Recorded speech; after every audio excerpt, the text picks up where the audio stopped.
பாருங்க எவ்வளோ சாஃப்டா இருக்குன்னு. இன்னைக்கு நம்ம பார்க்க போறது தேங்காய் பால் புட்டிங். அடிக்கிற வெயிலுக்கு இந்த மாதிரி தேங்காய் பால் வச்சு புட்டிங் செஞ்சு சாப்பிட்டா அவ்வளோ சூப்பரா இருக்கும். சின்னவங்கல இருந்து பெரியவங்க வரைக்கும் ஈவன் பல்லு இல்லாதவங்க கூட சாப்பிடலாம். அம்மட்டு சாஃப்டா இருக்கும் பாருங்க. அப்படியே நல்லா திக்காயிடுச்சு, அப்படியே வெண்ணெய் மாதிரி இப்படிதான் இருக்கணும். இப்ப காய்ச்சின புட்டிங்க சூடா இருக்கும் போதே இதுல ஊத்திடுங்க. சூப்பரா செட் ஆயிருக்கு. இங்க பாருங்க கையில ஒட்டவே இல்லை. Hi friends, welcome to cook with Sangeetha. இன்னைக்கு நம்ம பார்க்க போறது தேங்காய் பால் புட்டிங். ஆமாங்க, அடிக்கிற வெயிலுக்கு இந்த மாதிரி தேங்காய் பால் வச்சு புட்டிங் செஞ்சு சாப்பிட்டா அவ்வளோ சூப்பரா இருக்கும். வீட்டில் இருக்கிற கம்மியான பொருட்கள், அதாவது ரொம்ப ரொம்ப கம்மியான பொருட்களை வச்சு இந்த புட்டிங்க அவ்வளோ டேஸ்டா செஞ்சு காட்ட போறேன். சின்னவங்கல இருந்து பெரியவங்க வரைக்கும் ஈவன் பல்லு இல்லாதவங்க கூட சாப்பிடலாம். அம்மட்டு சாஃப்டா இருக்கும். ஸோ இவ்வளோ சுவையா இருக்கிற இந்த தேங்காய் பால் புட்டிங்க ரொம்ப எளிமையான முறையில் சங்கீதா ஸ்டைல செஞ்சு காட்ட போறேன். நம்ம சேனலை யாரெல்லாம் என்ன சப்ஸ்கிரைப் பண்ணலையோ சப்ஸ்கிரைப் பண்ணுங்க. ப்ளீஸ் கீழே இருக்கிற பெல் பட்டன்ல மறக்காம ஆள் கொடுங்க. அப்பதான் நான் போற வீடியோ உங்களுக்கு உடனே வரும். வாங்க இப்போ எப்படி செய்யறதுன்னு பார்க்கலாம். இப்போ தேங்காய் பால் புட்டிங் செய்யறதுக்கு இந்த கப்ல 2 கப் தேங்காய் துருவல் எடுத்திருக்கேங்க. நான் மெஷரிங் கப்ல எடுத்திருக்கேன். நீங்க நார்மலா வீட்டுல என்ன கிண்ணம் வச்சிருப்பீங்களோ அதுல கூட எடுத்துக்கலாம். பட் எந்த பாத்திரத்துல தேங்காய் எடுக்கிறீங்களோ அதுல தான் மற்ற நான் சொல்ற அளவும் எடுக்கணும். இப்போ இந்த தேங்காய் துருவலை மிக்சி ஜார்ல போட்டுக்கலாங்க. தேங்காய் துருவும் போது அந்த ப்ரௌனாக இருக்கிறதெல்லாம் எடுத்துருங்க. நல்லா வெள்ளையாக இருக்கிறதா போடுங்க. அப்போ தான் புட்டிங்கும் ஒயிட்டாக இருக்கும். வாசனைக்காக இதிலே 2 ஏலக்காயும் போட்டுக்கலாங்க. ஏலக்காய் வேணாலும் போடலாம். அப்படி இல்லைன்னா வெனிலா எசன்ஸ் வேணாலும் 2-3 ட்ராப் ஊற்றிக்கலாம். இந்த கப்பில் தான் 2 கப் நம்ம தேங்காய் துருவல் எடுத்தோம். இதே கப்பில் 2 கப் தண்ணி அளந்து வச்சுருக்கேன். இப்போ அளந்து வச்ச 2 கப் தண்ணி இதிலே ஊற்றிடலாங்க. இப்போ இது நைஸாக அரைச்சி எடுத்துகிட்டு வந்துடுறேங்க. இப்போ தேங்காய் பால் வடிகட்டிக்கலாங்க. அதுக்கு ஒரு பவுல் எடுத்துக்கிட்டேன், ஒரு வடிகட்டியும் வச்சுக்கிட்டேன். இப்போ இதுலேயே அரைச்ச தேங்காய் பாலை ஊற்றிடலாம். தேங்காய் பால் நல்லா திக்காக இருக்கணுங்க, அப்போ தான் டேஸ்ட்டாக இருக்கும். இப்போ இது நல்லா புளிஞ்சு எடுத்துக்கலாங்க. அவ்வளோதாங்க, தேங்காய் பால் ரெடி ஆயிடுச்சு. இது அப்படியே ஒரு பக்கம் வச்சுடுங்க. இப்போது தேங்காய் பால் புட்டிங் செய்கிறதுக்கு நான் ஒரு பாத்திரம் எடுத்துக்கிட்டேங்க. எடுத்து வச்ச தேங்காய் பாலை முக்கால்வாசி இதில் ஊற்றிடுங்க. கொஞ்சமாக அப்படியே மீதி வைங்க. அதாவது ஒரு 1/4 கப் அப்படியே வச்சுடுங்க. இது அப்படியே இருக்கட்டுங்க. இப்போ இதுலேயே மீதி தேவையான பொருட்களும் போட்டுக்கலாம். 1/2 கப் சர்க்கரை எடுத்து வச்சுருக்கேன், அதுவும் இதிலே போட்டுக்கலாம். நீங்கள் உங்களுக்கு எப்படி ஸ்வீட் வேணுமோ அதுக்கு தகுந்த மாதிரி கூடி குறைச்சும் போட்டுக்கலாம். ஒரே ஒரு சிட்டிகை உப்பும் இதில் போட்டுக்கலாங்க. அப்போ ஸ்வீட்டு நல்லா தூக்கி கொடுக்கும், டேஸ்ட்டும் நல்லாயிருக்கும். இப்போ எல்லாத்தையும் அப்படியே ஒரு வாட்டி மிக்ஸ் பண்ணிக்கோங்க. நம்ம தேங்காய் பால் காய்ச்சறதுக்கு ரெடி ஆயிடுச்சு. இதை அப்படியே ஒரு பக்கம் வச்சுடுங்க.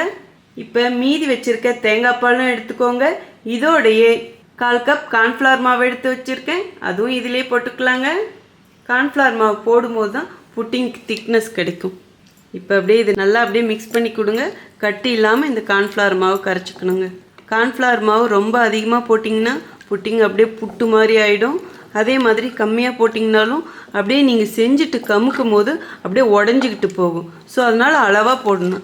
நல்லா கட்டி இல்லாமல் வச்சாச்சுங்க. வாங்க இப்போ புட்டிங் செய்ய ஸ்டார்ட் பண்ணிடலாம். நம்ம ரெடி பண்ணி வச்ச தேங்காய் பாலை ஸ்டவ்வில் வச்சுட்டோங்க. இப்போ ஸ்டவ் ஆன் பண்ணிக்கலாம். அடுப்பணல் மீடியமாக வச்சுட்டு இதை விடாமல் கிளறி கொடுத்துக்கிட்டே இருக்கணுங்க. லேசாக கொதி வர வரைக்கும் வெயிட் பண்ணலாங்க. நான் விடாமல் கிளறி கொடுத்துக்கிட்டே தாங்க இருக்கேன். அடுப்பணல் அதிகமாக வச்சிங்கன்னா தேங்காய் பால் திரிஞ்சிடும். ஸோ நான் சொன்ன மாதிரி மீடியம் ஹீட்லேயே வச்சுக்கோங்க. தேங்காய் பால் ரொம்பவும் கொதிக்கூடாது. இங்கே பாருங்கள், அப்படியே லேசாக அப்படி பொங்கி வருதில்ல. இந்த ஸ்டேஜில் அடுப்பணல் ஃபுல்லாக கம்மி பண்ணிவிட்டு நம்ம கார்ன்ஃப்ளவர் கரைச்சி வச்சுருக்கோம் இல்லைங்களா, அதை ஒரு தடவை இப்படி மிக்ஸ் பண்ணி கொடுத்துட்டு அதுக்கப்புறம் கொஞ்சம் கொஞ்சமாக இதில் ஊற்றுங்க.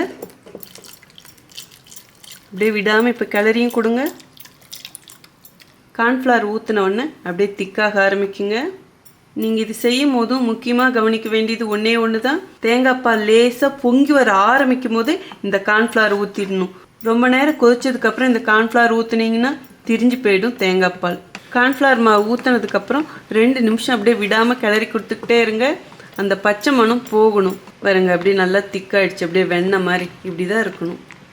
இப்போ இனிப்பு டேஸ்ட்டு பாருங்கள். சப்போஸ் உங்களுக்கு பத்தலைன்னா இன்னும் கூட கொஞ்சம் ஆட் பண்ணிக்கலாம்.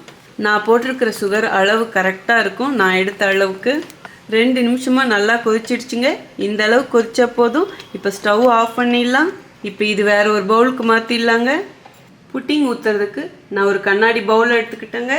இப்போ காய்ச்சின புட்டிங்க சூடாக இருக்கும் போதே இதில் ஊற்றிடுங்க. அப்போ தான் கரெக்டான ஷேப் கிடைக்கும். எல்லா புட்டிங்கும் பவுலில் ஊற்றினோன்னா இங்கே பாருங்கள், இப்படி ஷேக் பண்ணி கொடுங்க. அப்போ தான் எல்லாம் ஒன்று போல் வரும். இது அப்படியே நல்லா சூடாகட்டும். சூடு ஆறின பிறகு 2 மணி நேரம் ஃப்ரிட்ஜில் வச்சு எடுத்துகிட்டு வரேங்க. 2 hours later. ஃப்ரிட்ஜில் வச்சு 2 ஹவர்ஸ் முடிஞ்சிருச்சுங்க. இப்போ ஓப்பன் பண்ணி பார்க்கலாம். நான் க்ளோஸ் பண்ணி தாங்க வச்சுருந்தேன். நீங்களும் க்ளோஸ் பண்ணியே வைங்க. அப்போ தான் மேலே தண்ணி நிற்காது. சூப்பராக செட் ஆகிருக்கு. இங்கே பாருங்கள், கையில் ஒட்டவே இல்லை. லைட்டாக இப்படி ஒரு ஆட்டி கொடுங்க. அப்போ அடியில் பிடிக்காமல் அப்படியே வந்துடும். இங்கே பாருங்கள், உங்களுக்கு சத்தம் கேட்குதா? அப்படியே அதில் பிடிக்கல. இந்த மாதிரி செய்யும் போதும் கீழே பிடிக்காது. இப்போ இது வேற ஒரு பிளேட்டுக்கு மாற்றிடலாங்க. ஒரு பிளேட் எடுத்துக்கிட்டேங்க.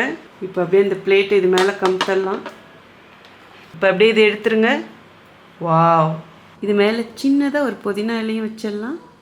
ஆஹா, பார்க்கவே கம்பீரமாக இருக்குது. இப்போ பாருங்க எவ்வளோ சாஃப்டாக இருக்குன்னு. அப்படி இருக்குது. ஆஹா, இந்த வெயிலுக்கு குளுன்னு கோகோனட் புட்டிங் ரெடி ஆயிடுச்சு. வாங்க இப்போ எப்படி இருக்குன்னு டேஸ்ட் பார்த்தலாம். இப்போ இந்த புட்டிங் எப்படி இருக்குன்னு டேஸ்ட் பார்க்குறதுக்கு முன்னாடி உங்களுக்கு தேவையான டிப்ஸ் கொடுத்துட்றேங்க. ஆக்சுவலாக ரொம்ப ஈஸி இது செய்யறது.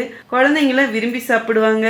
அதே மாதிரி இந்த வெயிலுக்கு ஏற்றதுன்னு சொல்லுவேன். ஃப்ரிட்ஜில் வச்சு சாப்பிடும்போதும் தொண்டைக்கு இதமாக சூப்பராக இருக்கும். சும்மா குளுன்னு நல்லா இருக்கும். இதுக்கு டிப்ஸ்ன்னு பார்த்தீங்கன்னா, தேங்காய் பால் எடுக்கும் போது நல்லா திக்காக எடுக்கணும். ஓவராகவும் தண்ணி ஊற்றிடக்கூடாது. அதே மாதிரி கார்ன்ஃப்ளவர் மாவு போடுறது நான் சொன்ன அளவு போடுங்க. அதுக்கு மீறி போட்டாலும் நல்லா இருக்காது, கம்மியாக போட்டாலும் நல்லா இருக்காது. ஸோ நான் சொன்ன அளவுகளை மட்டும் ஃபாலோ பண்ணுங்கள். உங்களுக்கு இதே மாதிரியே சூப்பரான கோகோனட் புட்டிங் கிடைக்கும். இப்போ எப்படி இருக்குன்னு டேஸ்ட் பார்த்தலாங்க. ஆக்சுவலாக நீங்கள் அப்படியே நைஃப்பில் வேணாலும் கட் பண்ணலாம், இல்லை ஒரு ஸ்பூனில் வேணாலும் அப்படியே எடுத்து சாப்பிட்லாம். சும்மா வச்ச வேணா சும்மா அப்படியே பஞ்சு மாதிரி இறங்குது பாருங்க. வரேவா, எப்படி இருக்கு பாருங்க. வா, சும்மா சூப்பராக இருக்குது. இங்கே பாருங்களேன், அவ்வளோ சாஃப்டாக இருக்குது. இப்போ எப்படி இருக்குன்னு டேஸ்ட் பார்த்தலாம். வா, அவ்வளோ சாஃப்டாக இருக்காங்க. ஸ்வீட்லேருந்து எல்லாமே பர்ஃபெக்டாக இருக்குது. சூப்பராக இருக்குங்க, சான்ஸே இல்லை. குழந்தைங்களாம் கண்டிப்பாக இது ரொம்ப விரும்பி சாப்பிடுவாங்க. தேங்காய் பாலில் செஞ்சதுனால உடம்புக்கும் இது நல்லது தான். கண்டிப்பாக உங்கள் எல்லாருக்குமே இது ரொம்ப பிடிக்கும். ரொம்பவும் ஈஸியாக செஞ்சிடலாம். இந்த வெயிலுக்கு இந்த மாதிரி செஞ்சு பாருங்கள். உடம்புக்கும் குளிர்ச்சி, சாப்பிடவும் அவ்வளோ சூப்பராக இருக்குது. ஸோ நீங்களும் இதே மாதிரியே செஞ்சு பார்த்துட்டு எப்படி இருக்குன்னு சொல்லிட்டு கமெண்ட் பாக்ஸில் சொல்லுங்கள். உங்களுக்கு இந்த ரெசிபி பிடிச்சதுன்னா ப்ளீஸ் மறக்காமல் ஃபஸ்ட்டு ஒரு லைக் கொடுத்துருங்க. ரொம்ப பிடிச்சதுன்னா உங்கள் ஃப்ரெண்ட்ஸ் அண்ட் ஃபேமிலிக்கு ஷேர் பண்ணுங்கள். நீங்கள் இது வரைக்கும் எனக்கு கொடுத்துட்ருக்க அன்புக்கும் ஆதரவுக்கும் ரொம்ப நன்றி. இதே மாதிரி அடுத்த ஒரு ஸ்பெஷல் வீடியோவில் உங்களை சந்திக்கிறேன். Until then, see you. Bye bye. Love you all.